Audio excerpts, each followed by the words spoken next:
Hello and welcome to Back to the Feature with Evan and Gabby. Double features, double takes. This is the podcast where we talk about two movies, one new, one older, what makes them a good pair, and how the history of films influences the present. I'm Evan. And I'm Gabby. And today we are discussing K-pop Demon Hunters and Into the Spider-Verse. Two modern animated marvels about chosen heroes and their inner literal demons. And today we are joined by a very special guest. The first guest our podcast has had, Matt Prince. Yo, what's up? Otherwise known across the internet as Sweet Boy Matt. You may know him from the internet, but we know him all the way from Emerson College. Don't dox us, Gabby. Of 19. I'm wearing a USC sweatshirt today. I'm really wearing my brands. I'm wearing my student loans on my chest. And Matt and I are both wearing LA hats. So I guess if people could, they could triangulate our lives pretty easily. They definitely could. Mm-hmm. I'm not that secretive. I wish I was more secretive than I am. So as Gabby said, of course, Matt, a content creator himself, has been helping us out on the podcast, producing in the background with the technical things. So it's been great to have Matt behind the scenes and now in front of the camera, because Matt, you're a huge K-pop fan, right? I am. Huge would be an understatement. I'm kidding. Casual, strong K-pop fan, definitely. Okay. I mean, that's really good compared to my, I've heard 3 K-pop songs in my entire life, definitely at your house, and I've just tuned it out. Tune it out. You gotta listen to it. You gotta let it permeate, you know? The demons are keeping me from letting it sink in. That's Gabby's shame. It's my shame. I'm wearing this sweatshirt so you can't see my patterns, actually. The purple patterns. All right, well, before we get into K-pop Demon Hunters, let's just touch a little bit of movie news. We are recording on November 1st, and that means the trades are looking back at October, and per the Hollywood Reporter, this was a terrible time for the box office. So bad. They really bad. Reported in October 2025 is the worst showing in 27 years, earning $425 million domestically here in the US. This excludes October 2020, the heart of the COVID-19 pandemic. So just comparing Octobers, this has been the worst one in 27 years, excluding 2020. If it weren't for the official release party of Taylor Swift's Life of a Showgirl album, this would probably be an even worse time for the box office at large. So I don't know, guys, what do you think? I know October generally a really exciting month. There's a lot of horror movies that come out and things like that, but are people just kind of over the movie experience? Is it bad movies or movies that just people aren't interested in seeing? Any thoughts around this? I mean, I think that we didn't get a really big horror release like other than Black Phone 2, which was kind of received middlingly, and not a huge franchise. It's the second installment in a franchise, but it's not something that had lit the world on fire. I think that October is usually when people look to go see a horror movie, especially, and we were kind of lacking in that area. I mean, other than, would you say Chainsaw Man is horror? I know it's an anime. Yeah, it has horror elements for sure, but I feel like these anime movies are mostly, they mostly cater to people who are already watching the show. I mean, Matt, I know you and I are both kind of casual fans of anime and things like that, but would you check out a movie if you hadn't seen the series first? I mean, no, most of the time these movies pick up from where the anime left off, or it takes place in a certain point in the timeline or the narrative. So no, I wouldn't just randomly watch one. No. Yeah, I feel this success... maybe people get confused though, because it's called Chainsaw Man, the movie. Yeah. So maybe people think it's a horror and they go into it and then they know it's Japanese anime. Yeah, a couple. Is that a date night movie for you? Definitely. I think that if that happened, I would be broken up with in the parking lot of an AMC. Um, but I don't know. It's just, I think that also the big IP play of October was Tron Ares, which did not get received very well and did not make very much money. We touched on that a little bit in our last episode, but I think that was just a gross overestimation of what people are interested in and what like IP is interesting to revive, or that people are hungry to go see more of. Like, respectfully, the last Tron movie was not like a huge success that they revived like 10-15 years ago. So what made them think that Jared Leto was gonna save the day at the box office in an AI movie? I don't know.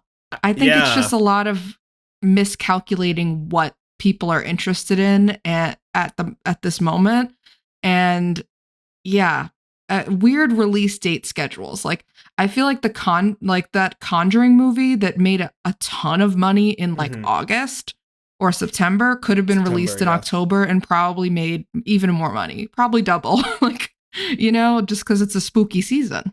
Yeah, I wonder if there's just ideas that like horror movies, like they want people to be primed for October. Like maybe this is like similar to Christmas creep. This is horror movie creep. Horror Halloween movie creep, but like it's heading into September. We're maybe learning the wrong lessons about like pre-marketing for the season. I guess we'll have to see. It is surprising that things like Springsteen Delivered Me from Nowhere, which came out last week, didn't quite I imagine like light the world on fire. Ooh, you're saying that you were not on fire for the boss? Yeah. You did not get that reference to the song I'm on Fire, did you? No, I inferred it was a reference and I was trying to come up with a response. Got it. Well, but then I thought the boss is prayer, disappointed. That's not Bon him. Jovi. I know. But yeah, I wonder if the boss is disappointed that his movie didn't do so well. And just last year we got A Complete Unknown, which was pretty successful and had this resurgence of like Bob Dylan loving around it. I wonder if the boss is disappointed. Maybe he just thinks like I gotta go and do it myself, and they'll de-age him and he'll just do the whole movie again. That's what that movie was missing. Yeah. I did not see that movie. I had zero desire to see it, and then the reviews just kind of confirmed that I didn't want to see it. And then if it had made a ton of money, we probably would have wanted to cover it. But thankfully, that does not seem to be happening. Yeah, I just feel like I haven't heard anything about it. So I guess listen, it's an exciting end of the year for movies. There's a lot, I think there's a lot to be excited for. A lot of like with Avatar, Wicked for Good, like these bigger plays for broader audience reach. I think The Running Man. I'm skeptical of The Running Man, but I did see one of our listeners did comment and say that The Running Man is the movie they're most looking forward to for the rest of the year, which I thought was nice. Well, I mean, I'm looking forward to The Running Man because I like that cast, but I have said it before on the pod. I'll say it again. I'll say it on the Running Man episode. I'm not an Edgar Wright girl. I'm just not. I've tried. I've really tried. I promise that I've tried. It's just not my vibe. I like his early stuff. I like Scott Pilgrim a lot, and I think right now it's interesting as a filmmaker who's very interested in a very specific type of energy. As you get older, what kind of things interest you, right? So I'm excited to see where this does take him. But I also agree with your. It's also a Stephen King adaptation, though, so those do tend to work. Like, there's a reason why that man is still writing, and not just because he likes it. Because every time he sets his fingers on a keyboard, $1 billion movie is made or close to it, like the man has a following. You're saying The Life of Chuck made $1 billion? We don't talk about The Life of Chuck on this podcast. You're saying The Long Walk made $1 billion? We didn't talk about The Long Walk on this podcast. Matt, I'm talking about The Shining, the good old ones. Come on, Evan. Sure, yeah. Adjusted for inflation. Right, yeah. Doctor Sleep, of course. Dr. Sleep starring with my favorite Rebecca Ferguson performance maybe ever as a character named The Hat. I didn't know that. Yeah, her character is named The Hat. I love it very much. I think I'll watch it. She's really good in that movie, and she's good in everything. She's very good in a movie that I think is not good that just came out recently that I at one point had on our calendar to cover and rapidly took off like immediately. House of Dynamite. A House of Dynamite. Yeah, Oof. I know. You were really hot on that one, and I'm surprised I didn't hear anything about it from you. That movie made me angry. It made me actually like viscerally angry because it is about nothing. Yeah. But, yeah. Matt, as a more casual moviegoer, what would get you excited to go see something in theaters in October? I don't know. There's kind of a whole Or lot November. of nothing. Like, I just, I'm very casual moviegoer. Like, I like the movies and I want to see them, but I heard you guys are talking about movies and I was trying to think myself, oh, what am I looking forward to that's coming out? Like, what would I even go see right now? And I literally couldn't think of a thing. Until Wicked comes out, I don't know. Yeah. Matt is not clamoring to the specialty box office to see Sentimental Value. I don't even know what that is. Yeah. There you go. I'm trying to think now what's left that I'm most looking forward to that's on the release. I'm scrolling through it all. I guess it might now be Marty Supreme, which is pretty wild. For me, it's definitely Marty Supreme, but I don't know. I'm pretty like excited about Eternity, which is a much smaller release. I was literally gonna say I take it back and say Eternity. I feel like that's just a movie that's very like both of our vibes, both of our tones, perfectly. So I think that's going to be an excellent episode of this podcast, if not like a huge hit at the box office. But I saw that trailer and I was locked in. Yeah, 1000%. And I asked at our home theater out here in Burbank, they now have huge posters of Miles Teller and Callum Turner on each of the pillars when you walk in, like front and center. And I like just looked at them and I looked at my partner and I was like, which one would you pick for Eternity? And she was like, maybe the fucked up looking one. And I was like, don't clarify which one she was talking about. I won't. Because I said I was like, there's a secret third option, Elizabeth Olsen.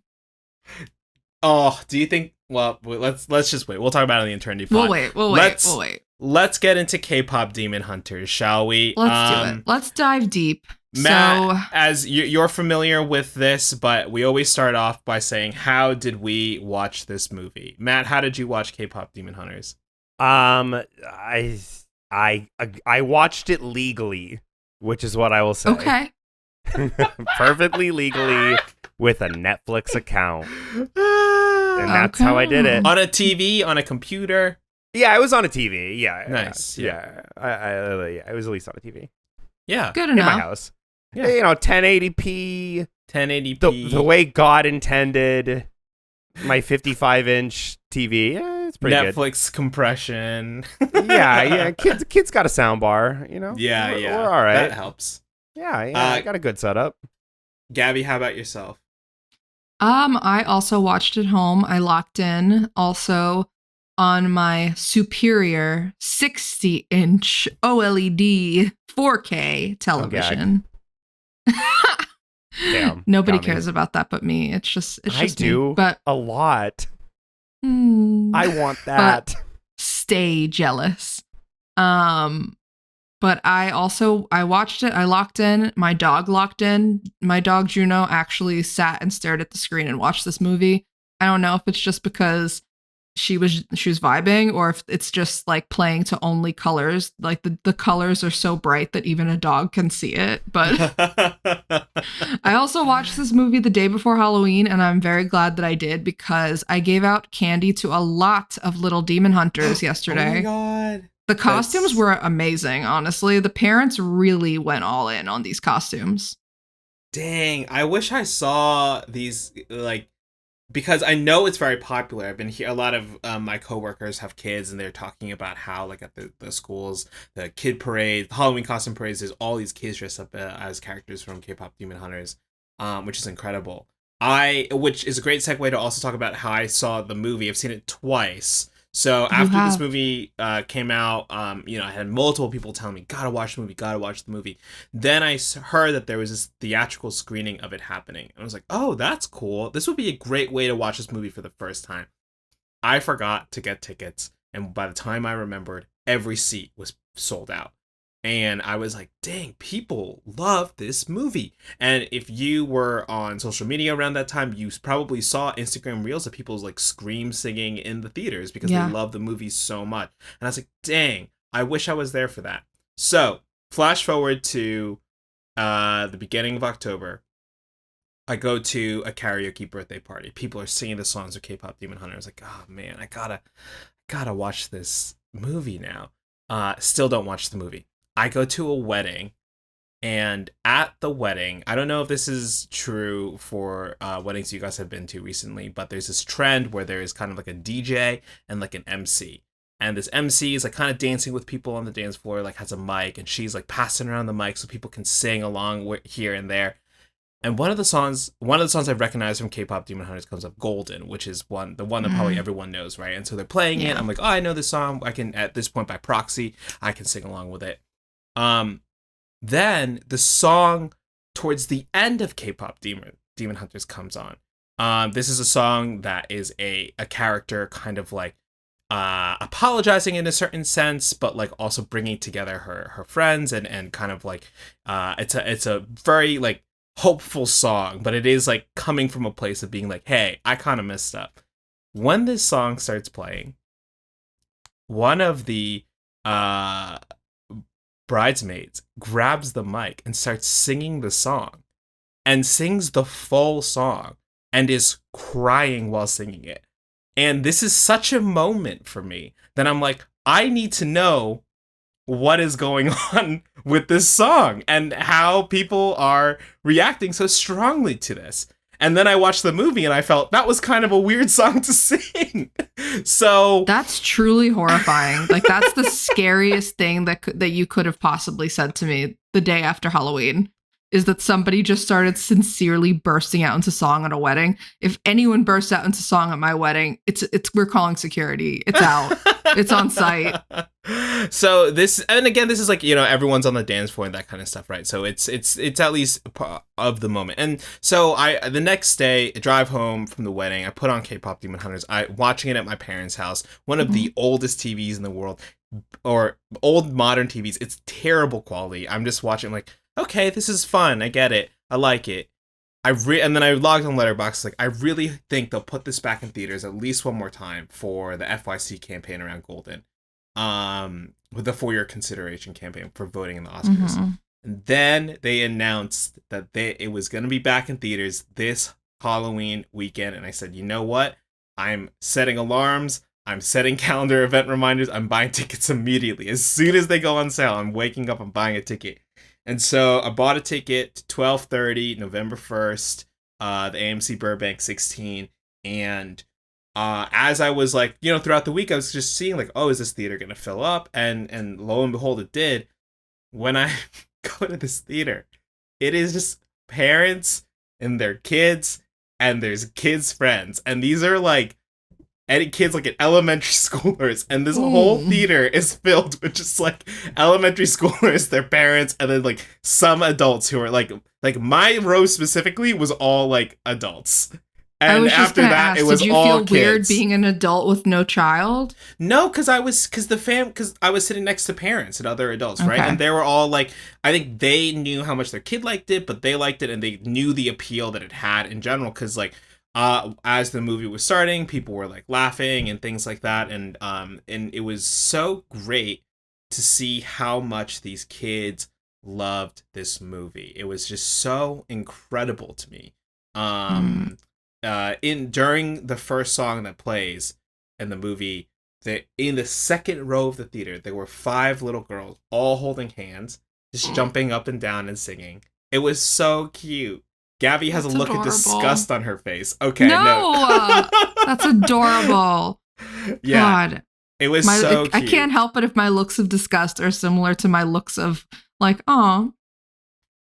Yeah, I truly was like, I kind of teared up during, because I was just like, this is such gonna be. You would hope that this is like a formative memory for them, but we'll get. I would love. We'll get more into this movie and the theatrical experience, I think, and some of that as we kind of talk about it. But let's talk about the movie. Let's intro this movie formally now. K-pop Demon Hunters was released June 20th, 2025 on Netflix, followed by a limited theatrical release and now re-release, including a sing-along version, which means there's just lyrics on the screen that you can see and read. The vocal track is still there. This film was directed by Maggie Kang and Chris Applehans, written by Danya Jimenez, Hannah McMeechan, Maggie Kang, and Chris Applehans, story by Maggie Kang, produced by Michelle Wong, and music by Marcelo Zarvos, starring a stellar voice cast of Arden Cho, An Hyo-sup, Mei Hong, Ji Young-yu, Yoonjin Kim, Daniel Dae Kim, Kim Jong, and Lee Byung-hun, as well as many, many other people. And it'd be remiss not to highlight the vocal cast, including EJ, Audrey Nuna, and Ray Ami, who do the singing voices for Huntrix, as well as Andrew Choi, who is the voice of Jinu, and as well the K-pop group Twice, who feature in several songs that Huntrix sings. This movie follows a group of girls who by day are K-pop stars, by night superstars. By night, they protect the world from demons by using their vocal talents to create the Hunmoon, a kind of like seal to prevent demons from erupting from the earth. And this is their generation. Every generation this has happened. This is the current generation's chance to seal the golden Hunmoon to make sure that this lasts for the next generation. And the demons have a plan to combat this. They're gonna fight fire with fire. The demons have mobilized. The demons have organized. Yeah, you've got the Demon King, Gima, behind you, Gabby. I do. I sure do. I really related to him. And they're gonna fight fire with fire with their own band, boy band, the Saja Boys. Love hearing the kids scream Saja Boys in the theater. It was so cute, and so funny. All right, well, let's go around. Let's get some general movie thoughts. Gabby, how'd you feel about this movie? What'd you think about it?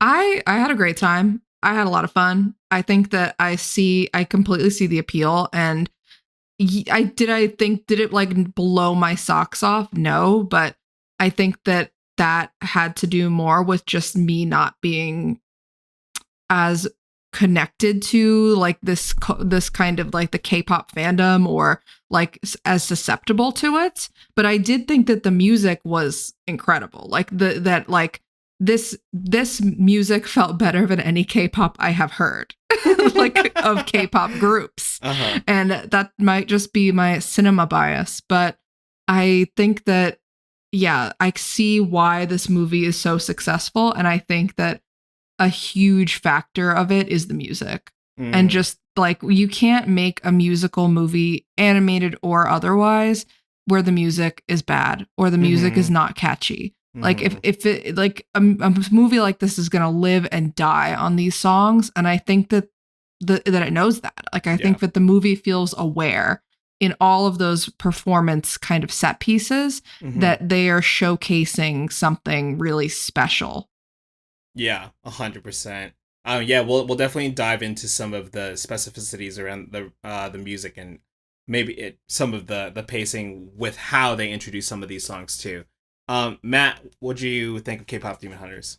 I liked it. It was fun. I feel similarly to Gabby, where I liked it a lot. I was really invested in it. I wasn't like, I'm not a little girl, so I wasn't like really obsessed with it.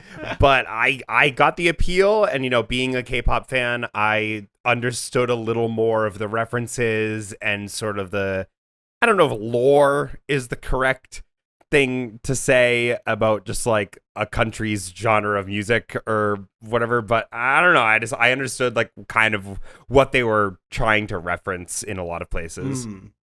Interesting. Yeah, I feel like maybe some of that. I'm curious how much of that will kind of fill in some gaps that I have as far as how I felt about the film, which similar place to you guys, but I do think I'm a little bit more. Uh, I wasn't as into it. I think there was some.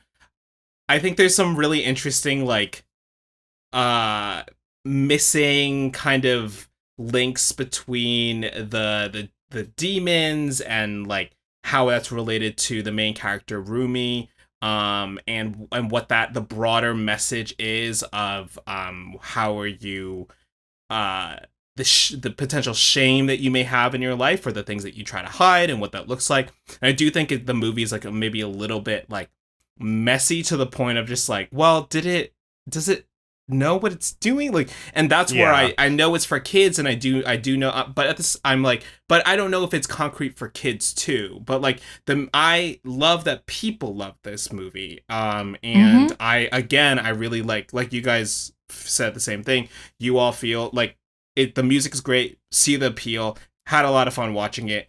I especially love the way the movie so concretely sets its tone like comedically and animation wise in the first like 10 to 15 minutes, starting with that kind of like pseudo videography feel when you're in the crowd and the fans are talking about who the singers are. They're doing the Regina George thing from Mean Girls, where it's like when people are around the school are talking about like, you haven't heard about Regina George, she I heard she models or it's really in good Germany. It's a really great tool. I loved that whole opening. Just the whole cold open. I feel like, like you said, Evan, just like the animation style, the humor style, but also just like, setting the tone and introducing us to these characters in such an efficient way. And also introducing us to demons like right away and just kind of helping us dive into like, okay, this is part of this world. Like if you can't get on board with it, get out now. You see it pretty fast. Also, like I feel like that opening really captures like the range of K-pop fans. Like Matt, what'd you think about that? Yeah, totally. I really related to not that I'm like a big dude, but like the big dudes in the crowd that were like, "We love Rumi" or whatever. I was like, that's me as hell. When it got to the end of the movie and in the credits and they show Twice, especially my girl Chaeyoung, I was just like, oh, my queen. I was like, yeah, that's me in the crowd. Could you when for the songs that Twice sings, could you pick up that it was them immediately doing the songs? I think if I weren't hungover, maybe.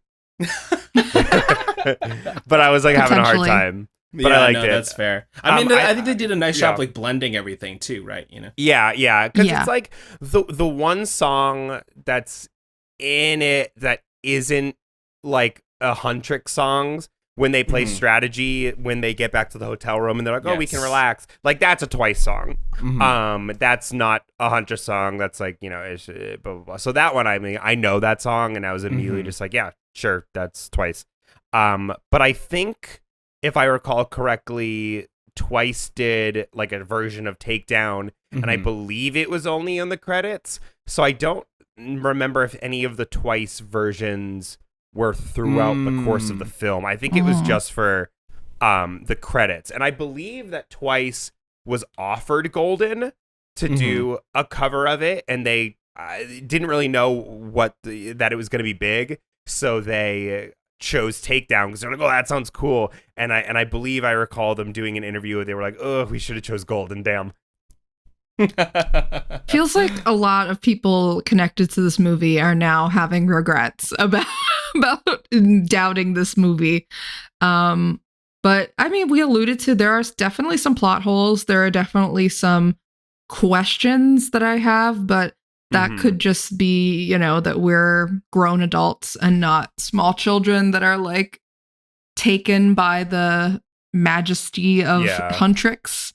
And the Saja Boys, don't forget Soda Pop. And the Saja Boys, I can't forget Soda Pop. To like build off of what Evan was saying, that maybe this is how you feel, Evan.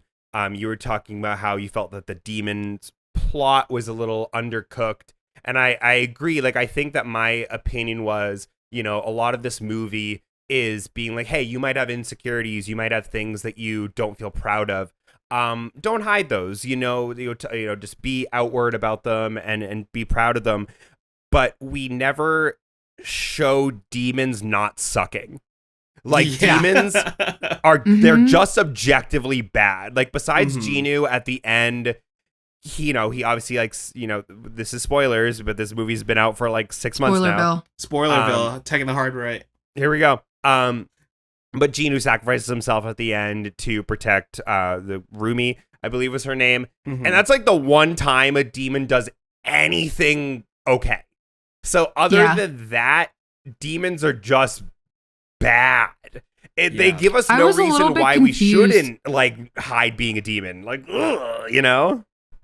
Yeah, I was like a little bit confused by that because I was like, is Rumi the only kind of good demon we're supposed to see here? Like, she's half demon, but what are we trying to say? That like she can only be good because she's half? Or like what does that side of her do? In the beginning, it seemed like it was taking her voice away, which I thought was really interesting. It was like kind of like, okay, you're letting this part of you get the better of you, and it's taking something from you that is your power, like your superpower. And I thought that was interesting. I thought we lost the thread on that a little bit, and just on her background. I mean, I'm sure that there will be plenty of spin-offs and sequels pitched for the future of the K-pop Demon Hunter universe. But I had questions, like there were just some things that I felt like, oh, we're not going to go back to that. Like I was kind of interested by that part of the plot, Yeah. And I think Matt brings up a good point about the demons where, like what would it have looked like to even spend, like this movie's not very long. You could have spent, even two scenes, like 2 short scenes showing like demons that are also kind of in flux about their feelings about themselves, and I think we kind of get that with what's his name? Genu. Genu is clearly struggling with some stuff, but he's also not what we want him to be in the end necessarily. He still puts those demons on stage at the Icon Awards. I think it's so interesting because like the shame that just to take a step back, right? The main K-pop stars in this movie, right? Huntrix is the name of the group. Rumi is the lead. And the other 2 characters' names are Mira and Zoe. Zoe is from Burbank, California. Got a huge cheer in the theater. And Genu is the leader of the Saja Boys, the demon boy band group, right? So Rumi is revealed that she's half demon, and right, this is what Matt and Gabby and I have just been talking about as far as just like what.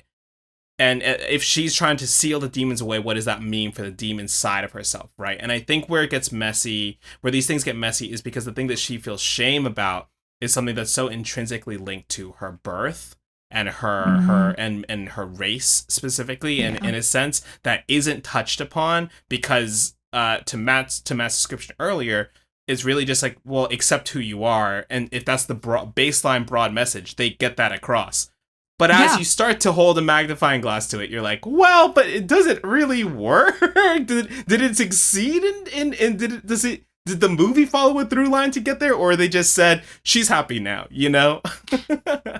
I thought the reveal of her having the patterns and, seeing that she is part demon was really well done.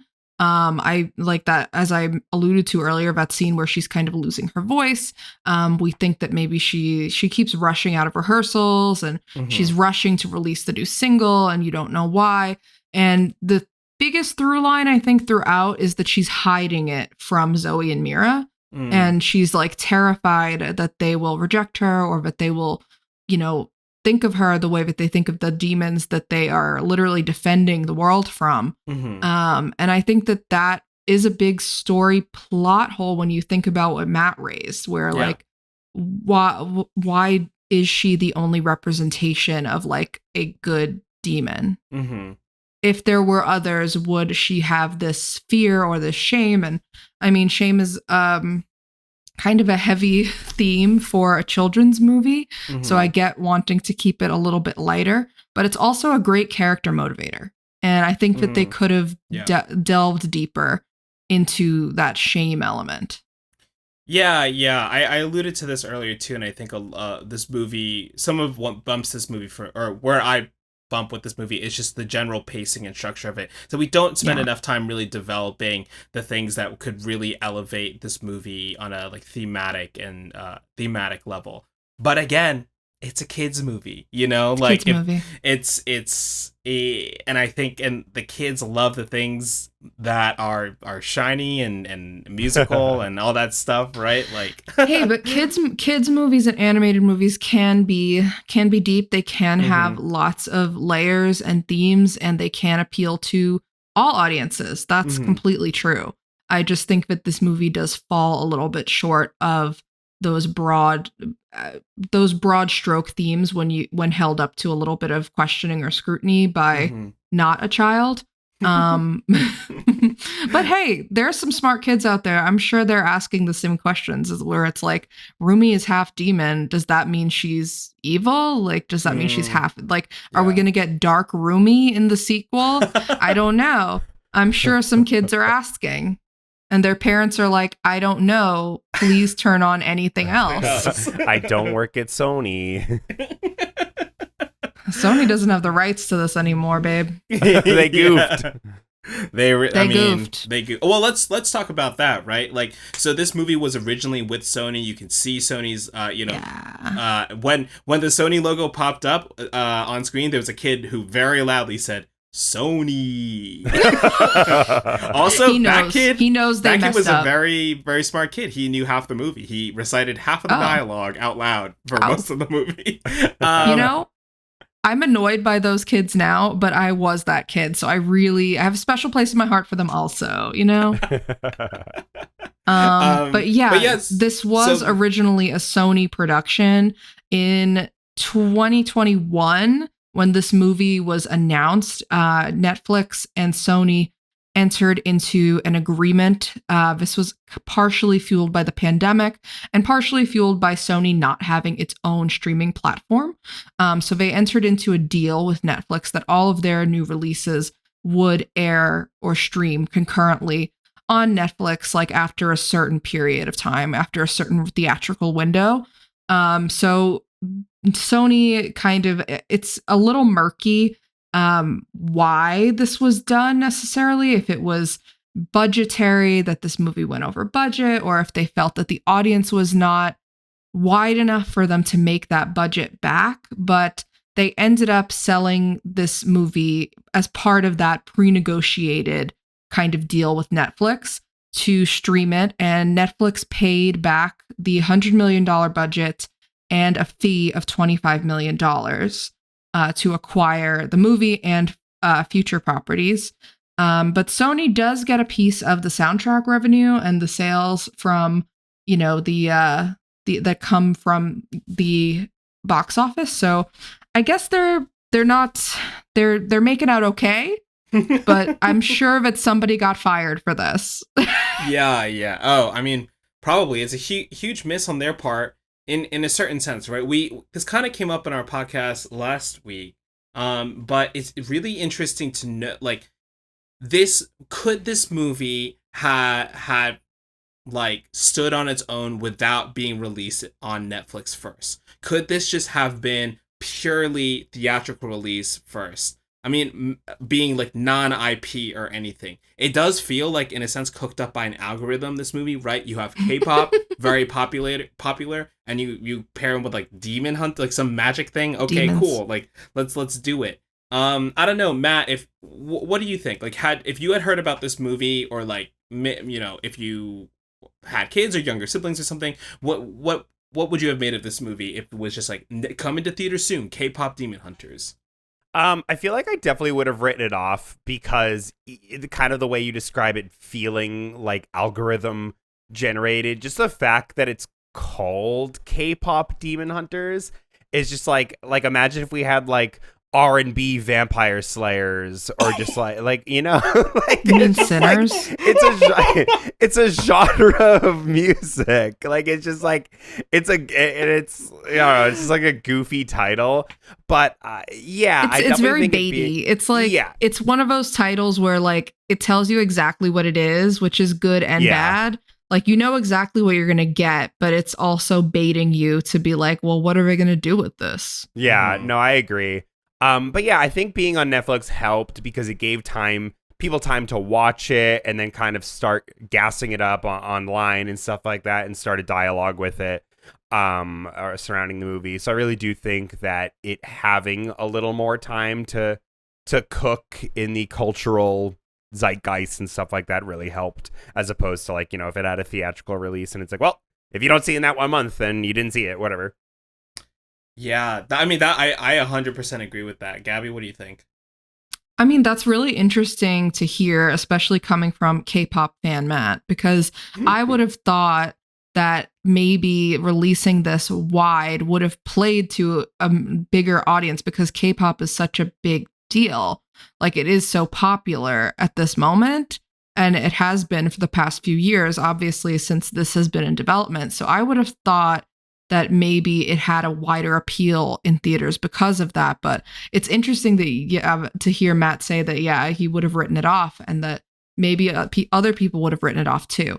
I think it's interesting. This strategy, I do like. People have kind of ragged on Netflix for years for not giving their movies proper theatrical releases. A lot of directors don't want to work with them because of it. But I think that this strategy is kind of interesting. Like, release it on Netflix first, see if it has the juice, and then release it in theaters and make money off of it. Because otherwise, I mean, I'm firmly of the opinion that like leaving something like this just on streaming is leaving money on the table. Like, I think it's absolutely brilliant that they did the sing-along versions. I'm sure they're all sold out. Like, you know, I'm sure that there's more of an audience now built in. It's almost like they made this movie IP in like a really short amount of time, you know? It's almost like they made it IP within like 3 months, and now they're like, we're going to put it in theaters, and everyone's like rushing to see it. And so I think that that's a really like, it sounds a little wonky as a theatrical output strategy, but I think it works. Like it kind of works. I 100% agree. I really think that this is the way now that like kids movies, or movies that like, obviously there is a much bigger appeal to this movie than just kids, a bigger audience than just kids, right? Like, you know, people love the music, people are falling in love with these characters are on Fortnite, you can use them, you know. They are. Matt, we gotta do trios, like let's I'm queue Zoe, up. bro. Let's go. That's my girl. But it doing with kids movies though, it's so important for now, currently in the current time, that these kids have to know these characters, because why are they going to sign up to sit in a dark room that's really loud for an hour and a half, and their parents are telling them to shut up if they don't know who these characters are, right? So like we're seeing so many original movies from Disney Pixar, and DreamWorks to a certain extent, like just like not take off because parents don't know what they're getting into. Kids don't know what they're getting into, really. So that's why Disney has to rely on these, like, you know, reboots and sequels and things like that. But then those movies hit Disney Plus or something, and they have really long legs. Like something like Elemental, which I think I thought was awful. Like, frankly, I thought it was very bad. But it was cute. It was like nice to look at, I guess. And it did okay in theaters, but once it hit Disney Plus, it like took off, you know, like kids were like, I need to watch Elemental. Yeah. And that's the thing. Like, if you allow parents to have the decision to like put something on for the kids, and the kids seem to like really like it, then that might be an opportunity now to put it again in theaters. Have a sing-along thing, right? Like, obviously a key component of this is the music of why K-pop Demon Hunters works, right? Key component. Because, like, these kids were standing up, singing the songs that are being interrupted by scenes of dialogue. But I do think the three of us, I'm sure no one else has thought this before, but this could be a winning strategy for kids films, Call us, Disney.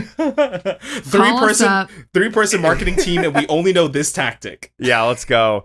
But it's really interesting how the environment of theater going is sort of evolving. Like, you have things like this where it's sing-along stuff, and then you were talking about the Taylor Swift movie earlier. It's like we are going to the movies into a bigger event than just watching movies. Like there's, obviously like, people like us three are going to enjoy just sitting there in silence in the dark, just watching a movie. But with something like this that is music based and you're encouraged to dance along, it's like, regardless of what age you are, human beings just want to have fun. And it is fun. Like I've gone to a couple of those concert films, that, Taylor Swift's entire thing is all copied from K-pop. Like everything she does, K-pop did like a few years before. And it's like smart. It works. So you should do it. But I've been to a couple of those concert films for the, K-pop ones. And, they weren't explicitly for me, blah, blah. But it was fun and people were into it. And they were paying a good amount of money for something that, they probably filmed anyway, and just all they had to do was edit down. It was probably pretty low budget. They're already doing the concert. You might as well make money off it and like make a movie off it and make money off it. So yeah, I don't know. It's like really changing it.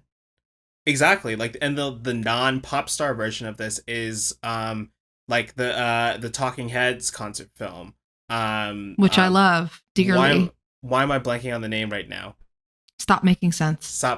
Right. And like, we talk about this theater in Los Angeles a lot named called Vidiots. Vidiots will regularly do showings of Stop Making Sense where people are encouraged to get up and dance in the front of the screen and in the aisles. And this is like, these are people in their like 30s, 40s that are just dancing along, and there's opportunities for that. So it is interesting to see what these kind of events, like what kind of life this will take on. And if something like this kind of like streaming, then theater, then streaming again, then theater again, maybe like these events will be another way for kind of like streamer hits to find a life, or just Netflix releases in general, Yeah. And I mean, I think that it would make Netflix almost more creator friendly in that way, because it is saying to a director, to a writer, to somebody coming to them with an idea like this, well, if you hit X amount of viewership or X amount of hours streamed, we will like consider theatrical distribution. And, there's a chance. Right now, they really only release your movie in theaters if you are Guillermo del Toro and you like demand it for awards consideration. Otherwise, you have to be K-pop Demon Hunters and you have to be one of the most watched things ever on the platform to get this kind of treatment. We talked in our last episode about how they're going to put the finale of Stranger Things in theaters, but they don't put more than half of their movies in theaters. So it's kind of interesting, like what the line is for them. Yeah. But you have a question here, Evan, and I want to mostly hear Matt's response. Matt, do you think this works as live action? Because they will inevitably try to make this live action. That's tough. I don't think so, because I don't know what it being live action brings to this. Nothing. Money. It's the same as it would be the equivalent of doing like the Disney remakes that are all in live action, that like it's beat for beat the same exact story, but you're just making money. Who cares? The story still works, but I actually don't know if this story does work without animation. Like animation is such a key factor in the style of this movie, the slapstick humor, the visuals, the colors. I don't know if you could achieve the same thing with live action, and I really sincerely hope they don't try. Yeah, I mean, it would be scary. The demons would be actually scary, Like right now, they're just. It would scare kids. Yeah, creepy, they're kooky. Right? They're kooky. Yeah. You're allowed to take a lighter tone, and I think the creators have talked about like how so much of the like, especially in the beginning, the fun big expressions that they do feels so they're anime influenced. Yeah, just so emblematic of like these characters and just like the general tone of the movie. That trying to recreate some of that stuff is not would not quite work in live action. I mean, I for one hope there's like 100 like animated spin-offs and it never touches live action. I would love a video game, honestly, where you can play the three characters. Because just like playing a recent release called Hades 2, and in that game you get to try a variety of weapons, and I was just seeing all their different weapons. I was like, oh, their weapons are really cool. I play? Yeah. The weapons are really, really on point. I love them. Yeah, they're I was so like, sick. I want that action figure actually for myself. So I see it. I totally see the path for that. But yeah, I agree. I hope that they do any kind of animation exploration that they want and that they never approach live action. Well, let's also talk about kind of like how this movie actually relates to K-pop. Like earlier, off mic, Matt was kind of telling us a little bit about how like the movie's relationship with like the history of K-pop. You kind of talked about like the lore of the genre earlier. Yeah, Matt, where do you want to start with that? I don't know. It's like I definitely noticed certain characters to me as a K-pop fan felt like they were trying to reference certain people. Like a lot of the Saja boys, I was like, I know who I know who you're supposed to be.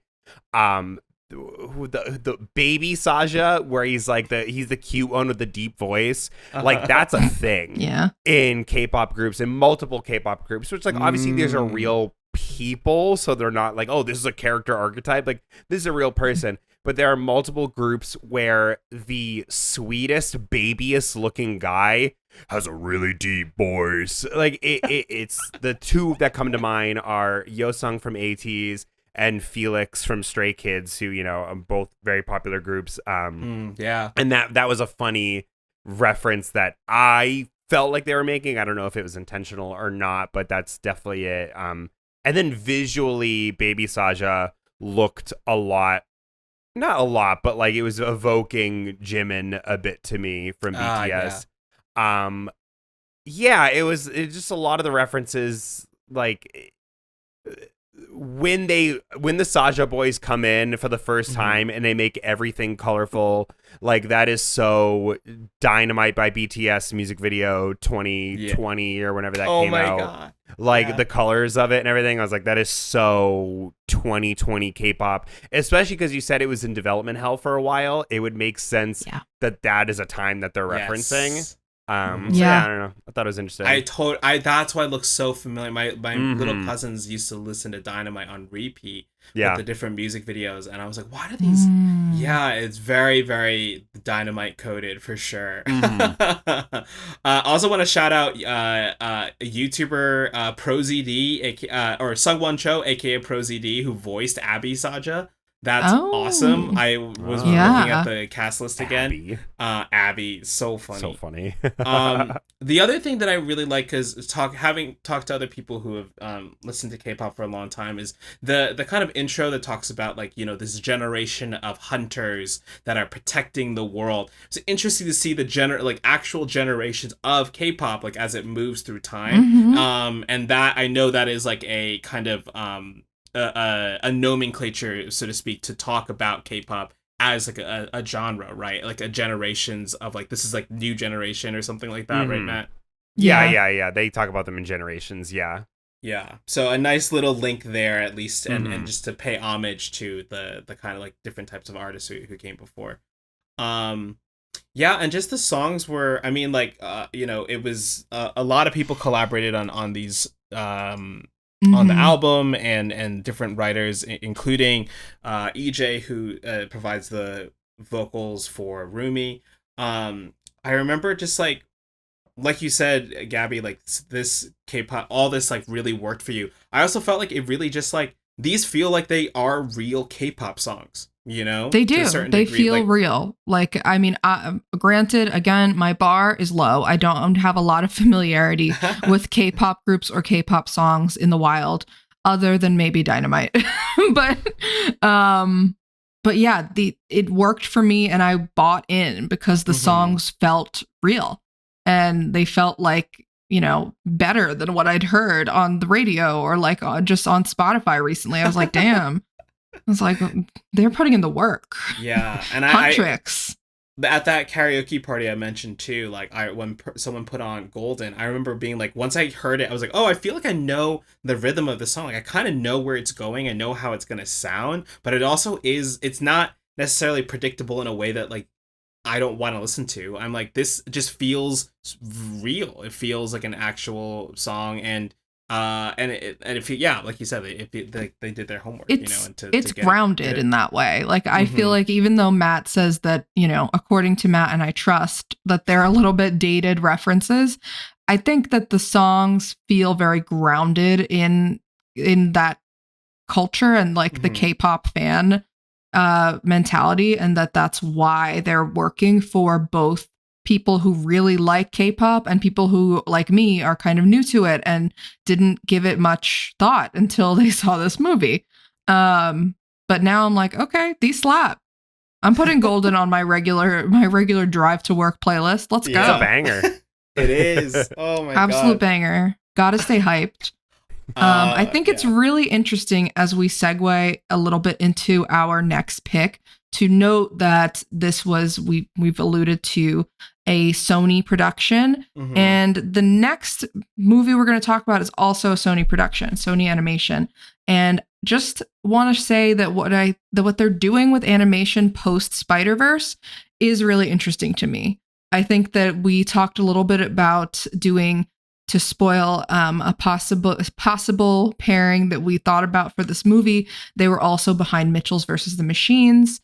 Like just their animation style post Spider-Verse and their willingness to experiment with it is really something interesting to me, and I am interested in them letting creators kind of do what they want, you know? Yeah. Bring that to life, like bring the, you know, kind of anime vibes to life in K-pop Demon Hunters and the K-pop music video influences, and you know, and also rip things from a comic book in Spider-Verse, you know, like, and even more so in Across the Spider-Verse, like they get even crazier with it. Like I'm really interested in the development of just how they are kind of championing animation and animators.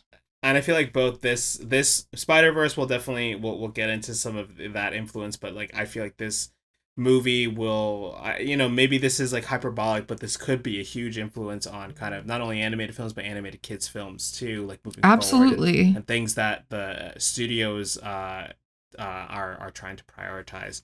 But as we wrap up, any final thoughts or shout outs on K-pop Demon Hunters? I wanted to personally, I love chanting couch, couch, couch, couch, couch, couch, couch, so couch.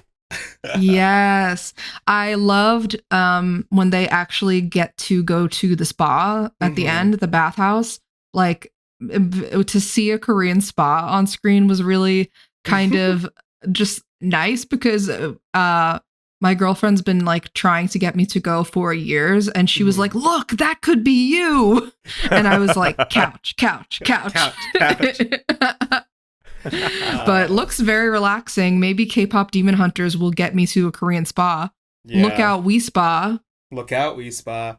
Golden into Takedown at the end. That scene like feels so peak. Like Golden already incredible. You're on a high, and then when they do the about face and the demons are kind of like ripping her down, it's just like, oh, brutal stuff. It's like that whole animated sequence was incredible. Yeah. I mean, I have a nitpick about God, I keep blanking on his name. I'm so sorry. Genu, when he sacrifices himself. Yeah. I mean, my bump is that now, maybe it wouldn't have been as much of a bump for me if I had seen this a few months ago, but now that I know that this is almost definitely going to get like a sequel and a whole world and stuff, I'm like, he'll be back. Like, so like that sacrifice didn't really hold a lot of weight for me.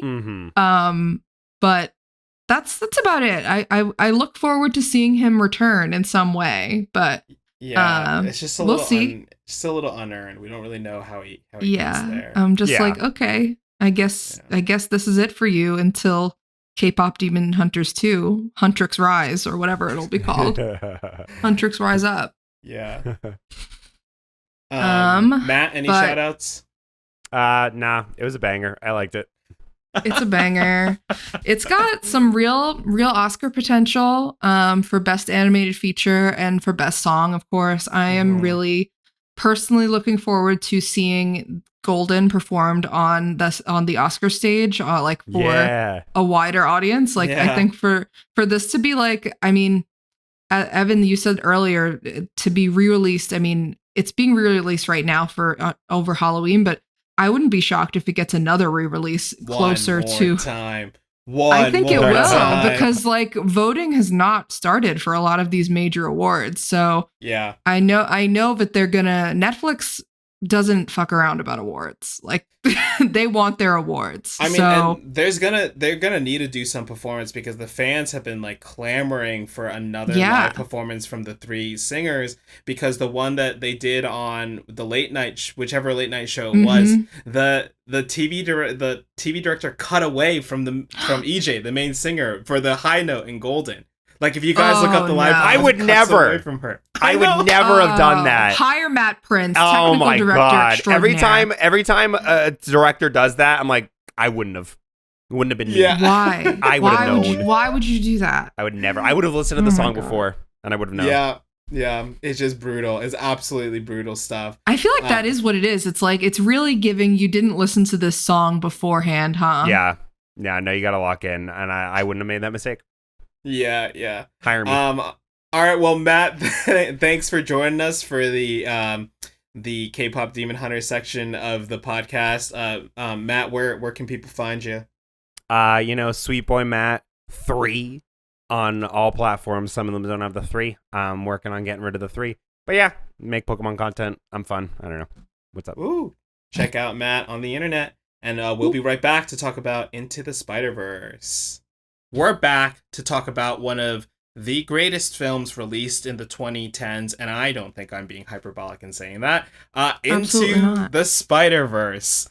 This movie was released December 14th, 2018, directed by Bob Persichetti, Peter Ramsey, and Rodney Rothman, written by Phil Lord and Rodney Rothman, produced by Avi Arad, Amy Pascal, Phil Lord, and Christopher Miller, of course, Lord and Miller, and Christina Steinberg. Starring the voices of Shamik Moore, Jake Johnson, Haley Steinfeld, Mahershala Ali, Brian Tyree Henry, Lily Tomlin, Luna Lauren Velez, Zoe Kravitz, John Mulaney, Liev Schreiber, Kimiko Glenn, and Nicolas Cage. What a cast! Just like A-list after A-list, Academy Award nominees, winners. Mahershala Ali, you got 2-time Academy Award winner Mahershala Ali playing one of the best villain performances like of the century so far, like just in voice, like I'm so serious. So I mean, it's incredible. Everyone just the ensemble is just so powerful. The casting is absolutely insane. I know when Haley Steinfeld her first line, she tells him it like wasn't a good joke. I'm just like, one of the best to ever do it. Just right there, immediately. Yep. All right. Well, before we get into the movie, let's talk about the box office bet here. Gabby wrote in the script, this is going to be a little tricky. It is, because Into the Spider-Verse earned a very respectable $394 million during its box office run, and K-pop Demon Hunters has only had a few weeks combined of limited release by Netflix and select theaters, and to date it has earned $19.2 million. But it looks like it will add a little bit more this Halloween weekend that we are recording on. I don't know if it's going to get 300 million more, but we've talked about, by now multiple times, K-pop Demon Hunters was originally developed with Sony Pictures, the same studio behind Spider-Verse, and was sold to Netflix. So, I mean, with a Sony release, it could have gotten that wide release. Could it have surpassed Spider-Verse in that scenario? We'll never know. We will simply never know. Yeah, and we have no idea how many parents were forced by their kids at gunpoint to sign up for Netflix again so they could watch K-pop Demon Hunters. Yeah, you that's know? so fair. We don't know what the monthly subscriptions look like. So yeah, I High, mean, really high. Yeah, hard to compare, but I mean, hey, props to all the teams involved. I mean, this movie it's called Spider-Man Into the Spider-Verse, and I mean, this movie has an added advantage, a very clear advantage that you noted that K-pop Demon Hunters doesn't, which is IP. It's a Spider-Man movie. It's about a different kind of Spider-Man. It's about a different character, a very beloved character in the comic books, from my understanding. And just seeing him on screen for the first time had a lot of people really excited, because Miles Morales, this character I'm referring to, has not been seen on screen in any of the Marvel movies or in the past Spider-Man franchises. So I think that it had a lot of added excitement for seeing that character behind it, as well as just being a Spider-Man film, you know? Like it's Spider-Man. Like I'm not a superhero kind of person, really. I do not enjoy sitting through the Marvel movies. But I like Spider-Man. Spider-Man's my favorite. If I really had to pick a favorite hero, he's by far my favorite. Maybe I just have a lot of love and sentiment for the Tobey Maguire movies, but this movie, this is my favorite Spider-Man movie, other than Spider-Man 2. Yeah, I mean, Spider-Man is, I think in studies or surveys or things, I think he's probably the most popular and well-known character, right? There is something... Has to be.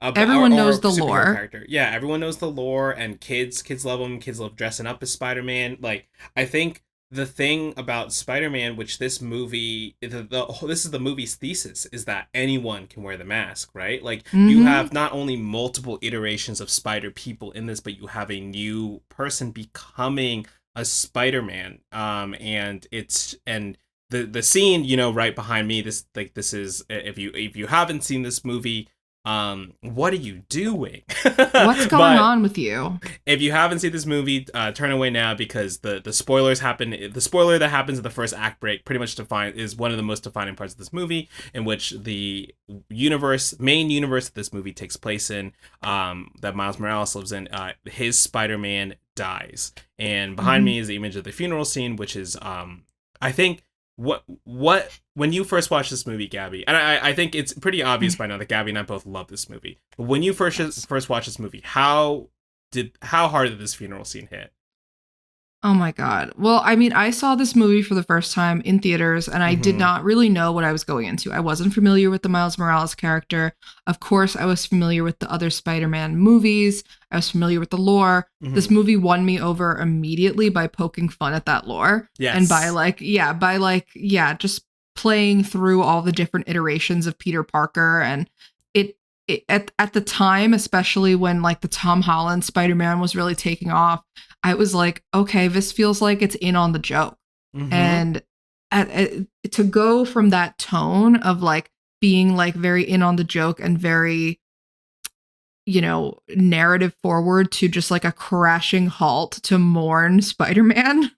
Yeah. It's both, it's very effective emotionally, and it's also incredibly smart writing, that you are using it as a narrative device to mourn a character that you don't really know, but you feel like you do know, to make room for a new Spider-Man in this universe, and to have a reason why this universe needs another Spider-Man, and not to have him be a sidekick, not have him be, you know, lesser than Peter Parker in any way. Yeah, and that he's forging his own path, that is, maybe there are frameworks that have existed of it, right, like in the origin story, but he's finding his own way through it, right? And for people like me who are not as familiar with the character of Miles Morales going into this movie, I think it's really important, and it's really smart to establish that Peter Parker did exist. Peter Parker was beloved. He was Spider-Man. He's gone. Yeah. In this universe, you know, like, yeah. And it Also, hits you. It really does, because you're so familiar with it. And but at the same time, you believe in Miles. Like the movie really establishes him and his kind of like underdog mentality very well in the beginning. He's just another kid from the city. yeah, I mean, just like in the scene where Miles just he returns to where he was bitten by the spider. He meets the Spider-Man in his universe, and just the scene of the two of them, they instantly connect, right? Their Spidey sense, which Gabby has very comedically placed behind her. The Spidey sense goes off, and they're like, "You're just like me. Like I thought I was the only one." And you can see that immediately. He's like, "I can show you the ropes. Like I can help you work through this." And then he dies. It's gonna be okay. He dies, Evan. But and that's why Miles feels called to like pick up the mantle, right? Because he is a kid who's like stuck between two worlds, right? Pulled into this direction that his dad is trying to send him to, whereas he wants to pursue his own interests that his uncle he relates to more, and he finds suddenly a mentor figure who is supposed to get him. This is now his thing, and this is I like he's. The movie plays with like the phrase "great expectations" or expectations in general a lot, and finally he knows he can become this person, and it's just it's absolutely brutal when he's like, "I always get back up, but the coughing's not a good sign." You're like, "Oh no!" And then when it happens, I remember I saw it in the theater. I was so shocked. I was like, I cannot like. I mean, I didn't happening? expect it. It's unexpected, and especially, I mean. I tried to go into this movie without knowing very much. So like the delight of seeing all of the different universes Spider-Man and how they kind of shape Miles and like lift him up into who he becomes is really, or who he's becoming, his story is not over. His story is ongoing. There's a sequel to this movie and there will be another sequel next year. But, or is it 2027? Are they going to make us wait that long? They pushed it, yeah. Damn it. Okay. Well, it's gotta have something to look forward to. Honestly, truly. And I guess while we're still kind of like talking about the beginning of the movie, I think very similarly to K-pop Demon Hunters, this movie does an incredible job, right, setting up the tone and style of this movie just immediately, right? Like when they were moving through the different character introductions in K-pop Demon Hunters, I was like, oh, we're in good hands. Like, I'm smiling. I feel like this is great. And same thing. As soon as Sunflower kicks in and you see Miles, you're like, oh my God, this is awesome. Who like, is he? Yeah, you're like, all right, you established Spider-Man in less than 5 minutes. That's 30, awesome. Yeah. And 3 minutes. Yeah. It's so good. And it's a bummer though, because like, K-pop Demon Hunters, right? We don't know what exactly the production details were and all those things like that. But going from that and then watching Spider-Verse, every frame is so detailed and so intentional, and it's filled with so much stuff. Detailed. I mean, I think that each movie has its own style, which I really appreciate and admire, and I think that's something they have in common is that they're incredibly intentional in their styles. Like Spider-Verse, it wants to feel like you're in the pages of a comic book. And it does. It goes to extreme lengths to detail a specific kind of like hand-drawn and computer-crafted animation. And the dot shading too. The shading that feels real. And I love that about it. I love that care that's taken in any movie. And I think K-pop Demon Hunters, does that to a lesser extent. I think that maybe they just... Maybe they didn't have as much time, or I'm not sure, but I think that it's less detailed, but it's just as stylistic.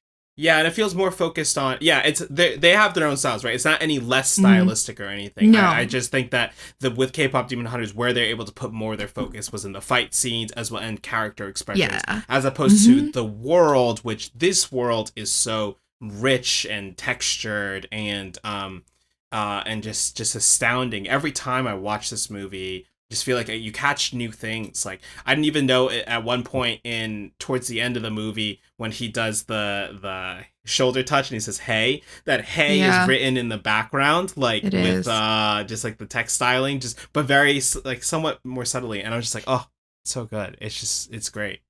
I love this movie so much, if you can't tell. But I mean, the way that going further into the movie, the way that it approaches its villains in that same kind of style of like, okay, you've seen these villains before. These are all Spider-Man's villains, but you don't know which one is going to be like the big bad almost. You know, we get Doc Ock, we get Kingpin, the Prowler, we get Kingpin. The Prowler is like a reveal. It's like an okay. Yeah. And it's a great reveal. And it's really, you know, that was a moment that I distinctly remember in the theater being like an audible gasp, like an oh my God, that I was not familiar with this part of the story at all. And I my jaw was on the floor. Still is every time I watch it. And Mahershala, he's chewing that scenery, he's eating in that scene. Yeah, it's so good. It really is. Just the execution. I mean, we talked about this a little bit with K-pop Demon Hunters, but part of why we chose these to pair wasn't just because of the link between Sony, the link between the animation, but also because we felt like they both had a pretty clear chosen one narrative, or like a hero's journey narrative that feels complicated by their universe, their place in the universe, or their worlds, and how their emotions and how their backgrounds and their makeups affect the world around them. And I think that Rumi really comes through on that. I mean, with reservations, but Miles delivers, you know, the Miles character arc really just comes through and it gets you in the gut every time. Yeah. And I mean, similarly, it's just so effective. Yeah. Yeah. I mean, it's similar to K-pop Demon Hunters, right? He's like presented with all these paths and things he could do.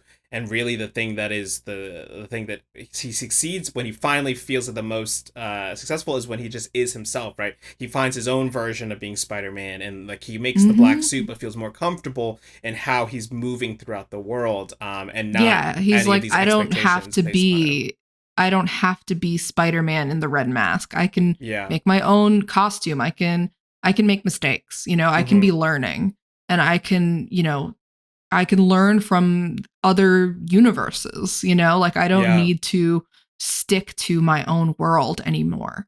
The world is bigger than just this one, you know, quite literally. There are like infinite worlds in this movie, which, I mean, if we're going to talk about like the whole multiverse fad that came with storytelling, this was the peak. This was like the only multiverse movie that I think works, if I'm being completely honest. Yeah. I mean, I do like the sequel quite a bit too, but not as much as this one. I like the sequel, but I think this movie is perfect. And the sequel just very much feels like half a movie to me, which I mean, I think it's amazing. I saw it twice in theaters. I think it's really well done. And I'm eagerly anticipating the third one, but yeah, it felt like half a movie.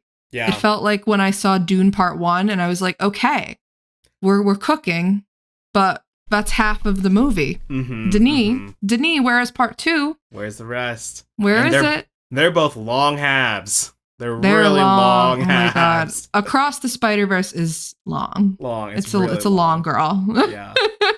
I don't think we got a chance to really highlight the voice cast of K-pop Demon Hunters. I think everyone's super fun. Everyone's doing a really great job, and I think that is definitely on display here. Right, we were already gushing about the cast of this movie, but everyone just falls into these roles or disappears into these roles so well.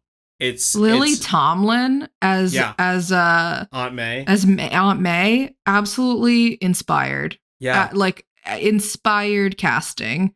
Just like the grit that comes with her voice, the soft kind of like harshness of her voice, like that kind of juxtaposes itself. Mm-hmm. is so good, especially in that scene in like the old Peter's lair when she's trying to kind of be like, yeah, he was him, but you can be you. Yeah, yeah. I mean, also like the Shamik Moore and Haley Steinfeld, like when they're on the bus and they're talking, and Ugh. like Haley Steinfeld has to do so much too because like Gwen is hiding so much, and like obviously they still were figuring things out. I think with her character and which like what kind of backstory they wanted to go with Another long character term. that hasn't been on screen really. Like we've seen Mm-hmm. Gwen Stacy, but we have not seen Spider Yeah. Woman, Spider Gwen on screen. Yeah, yeah. This version of Gwen Stacy, yeah, very different, and just like every line that she had, especially with the second movie, it's like everything feels so loaded, and just like she's just holding so much, like she's hiding, and oh, it's just great. I mean, it's Would awesome. you say like Rumi is hiding part of Yeah. herself? Yeah. So like there's shame in this movie too. And Mhm. who would have known that there was so much shame in animated movies that are meant for all audiences? Yeah. I mean, I think that's also an interesting factor is that we kept categorizing K-pop Demon Hunters as a kids movie, but I Mhm. think that's mostly driven by the audience that we've seen kind of Gravitate go towards it. for it. Yeah. Yeah. Like, I mean, it totally could be enjoyed as an adult. Like 3 adults watched it for this podcast and had a good time. But, Yeah. but this movie, I wonder if it is that IP element, the Spider-Man factor, where Mhm. this feels like a true all audience movie. This doesn't feel like a kid's movie. Like it never Yeah. feels like, like it's taking it easy on you.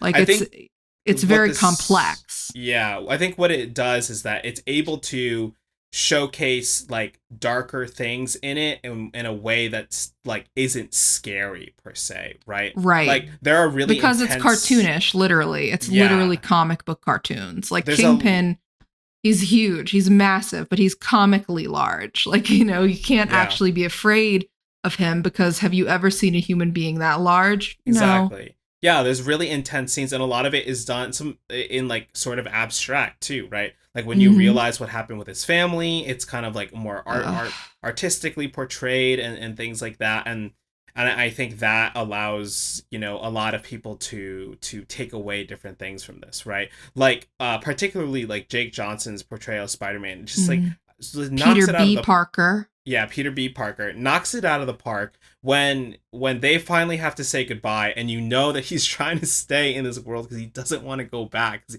he doesn't know who He's he is back there afraid. Yeah, anymore, he's right? afraid. It reminded me watching the scene again. Reminded me of our one of our favorite moments from Asteroid City, right? When Adrian Brody is like, or when Jason Schwartzman's like, "How do I know if I'm playing him right? Like, how do I know if I'm doing it right?" And Doesn't same thing. matter. Jake Johnson's voice like kind of cracks. Like, how do I know I'm not gonna mess it up again? And just saying it's a leap of faith. It's like, oh my god, it's so good. Just and like I mentioned it when we were I don't think this is gonna make the cut, but while we were switching backgrounds, like I mentioned to Gabby and Matt that I've just been like I feel like I've just been like tearing up and like crying all day between K-pop Demon Hunters and Into the Spider-Verse because this movie is so powerful. And the music is just the added The 1-2 punch score. that really the Yeah. score. Yeah, I mean, incredible soundtrack right already with like the Metro Boomin Sunflower. and Sunflower, but like to like this, I mean, the score is just so Daniel Pemberton like knocks it out of the park here. It's just Killed so good, and the way the strings kind of like rise, it gets me every time. Should have been nominated for like everything. And Yeah. like in the when you think about the craft of behind this movie, should have been legitimately in line for every potential Oscar. Mhm. But it did win Best Animated Feature, which was I remember being a little bit of an upset that year, but I was cheering. I had it on my ballot. Yeah, I think same. I think I mean, and it deserves it. I think it's such a it's always such an achievement when an animated film can be for all audience and still tell such a deep and complex story that still inspires that there's still something for kids to take away but also just inspires people to be the best version of themselves, like like Mhm. they think that this is such a great movie. Yeah. It's hard. I feel like we just keep going in circles of saying how much we like it, but it is such an But we achievement. do. But we Yeah. do. Um Yeah. And maybe over time we will like K-pop Demon Hunters almost as much. I'm sorry to the children. I'm sorry. All right. Well, let's. I the last piece here, right, is there was animation before Spider-Verse and animation after Spider-Verse, yes. right? There's so many things that feel like the animation now Spider-Verse inspired, right? Mm-hmm. The K-pop Demon Hunters team like watched Spider-Verse and they actually made a conscious decision to kind of like differentiate themselves in a certain way, but it's hard not to be like, you can still see the way the characters move. It still feels very similar in a sense of like this way that the 3D modeling kind of works and like the kind of handheld like feel to the cameras to make it feel a little bit more realistic, you know? Yeah. And Spider-Verse is showing how you can push the style, right? Like Puss in Boots, The Last Wish, that was Spider-Verse coded. Yeah, incredibly Spider-Verse coded. Spider-Verse coded. Look for it when the next time you watch an animated film. I even think Disney's Wish that came out last year was a little, or 2 years ago was a little Spider-Verse coded, and did not just the way the characters move. Again, it is like a change in the technology, you know. I'm not gonna be watching that, but isn't it that a movie literally about like the song "When You Wish Upon a Star"? Yeah, I didn't watch it. Okay, I thought that was like the log line, and I was like, this sounds bad. This sounds like you're out. This sounds like that you ran out of ideas. No shots, but also shots. But to expand on what I said earlier, as far as like how these movies are going to be are influential, right? Like Spider-Verse just is huge influence on just stylistically what the audiences are willing to accept as far as things that are like experimental, right? Like people love this. It wasn't like a put off to the majority of audiences. And I feel like with K-pop Demon Hunters, it is like, it will probably encourage people to maybe be a little sillier, and like the characters don't have to look consistent. They can like have these big expressions, but also like we can like put in real music and it's gonna be great, right? I do think that I'm very curious to see how K-pop Demon Hunters' success will impact the evolution of animation, and just animated storytelling in general. There's so much you can do with animation. It's like, I really think it's an incredible storytelling tool for any genre. But I'm curious if this will embolden more creators to write and explore animated worlds, or explore worlds that can only be told in that big, bold kind, stylistic way, like uber stylistic. I'm really curious to see how that works. And I think that legitimately K-pop Demon Hunters feels like the closest thing that I could equivocate it to when we were talking about our alternative pairings, and I have not even told you about this, Evan, is Frozen. It feels like Frozen. Like feels like when Frozen came out and kids absolutely went bananas. And I saw Frozen in theaters and I cried like a baby because I have a sister. Like, it's one of those things where like the music was catchy, the characters were strong, it was relatable, like the sisterhood was relatable, but also it had these fantastical elements that, just brought you to another place. And I think that I would be interested to see if ultimately K-pop Demon Hunters becomes like the Netflix equivalent of Frozen. Yeah, I do wonder how many in like 15 to 20 years, how many girls are going to have the demon patterns tattooed. Oh my God. Can you imagine? I think it would be big. We'll see. We'll have to revisit this. That's your prediction? Okay. I think so. I'm going to bring it out. Just, a couple little... A whole sleeve? Not a whole sleeve. Come on. Not unless everyone changes their public perception of tattoos real quick. That's really true. Well, you mentioned already. Let's talk about some of the other alternative pairings, right?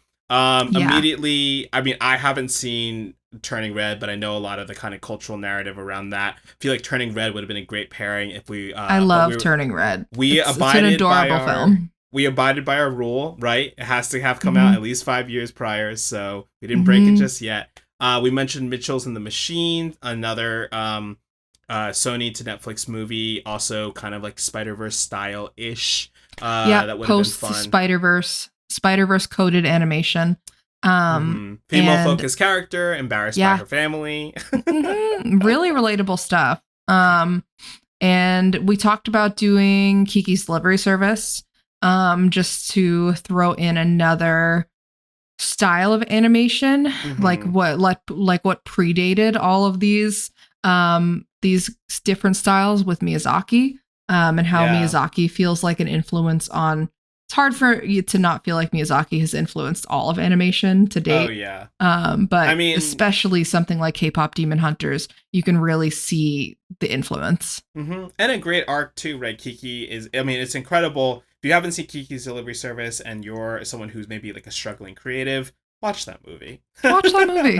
It's adorable. It's adorable. And also one of a surprising movie that I really liked was Kid Cudi's visual album movie on Netflix called Intergalactic, which was also compared to like Spider-Verse style, but again, this was like a Netflix film. Basically kind of like a rom-com for Kid Cudi, but like just animated. That interests me. I like rom-coms. Yeah, I really enjoyed it. It's again not breaking the mold by any means, but like I had fun. I like the music in it was also great. I can see why maybe it didn't take off as like a bigger hit, but I remember when the trailer came out, everyone was like, "Yo, this is Spider-Verse," and so that's a pure Netflix trial run at doing that, you know. But I would recommend people check that one out. And then there's Frozen, which is Frozen. Self-explanatory, but also I explained it just like 3 minutes ago. You can like rewind. All right. Well, that's gonna be it for us today. Thank you so much for listening. Thank you, Matt, for joining for the K-pop Demon Hunters section of the conversation. Thank you for the technical production on this episode. If you're listening to us on audio, leave a review or comment. Don't forget to check out the video versions of these on YouTube at Back to the Future Pod. You can follow the podcast on Letterboxd at Back to the Pod and on Instagram at Back to the Feature Pod.